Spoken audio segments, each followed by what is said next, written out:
সাগর পাড়ি দিতে হলে গীতার নৌকায় আমাদের আশ্রয় গ্রহণ করিতে হইবে।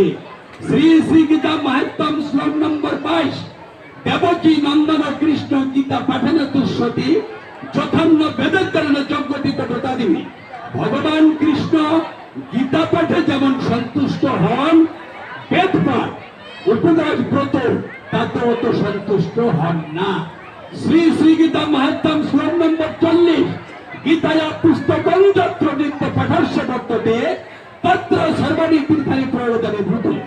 যেখানে গীতা শাস্ত্র থাকে, যেখানে গীতা পাঠ হয়, পৃথিবীর সমস্ত তীর্থ সেখানে অবস্থান করে।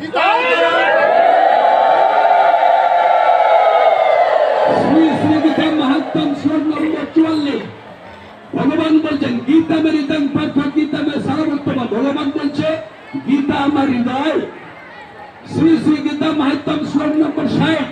গীতা পুস্তক সংযুক্ত প্রাণত্যক্ত প্রয়াতিত বৈকুণ্ঠম সর্বদেশ্বর মদতে। গীতা পুস্তক সংযুক্ত হয়ে যদি আমি মৃত্যুবরণ করতে পারি তাহলে আমি বিষ্ণু লোক প্রাপ্ত হব। শ্রী শ্রী গীতা মাহাত্ম্যম শ্লোক নম্বর 62। গীতার্থং বাচ্যমানং জড় শ্রুতি সমীপত সশুকুর ভব। গীতাতে সূর্য এখানে ভগবান বলছেন যে কোনো শুভ কাজ আরম্ভ করার পূর্বে গীতা পাঠ করে আরম্ভ করতে হয়।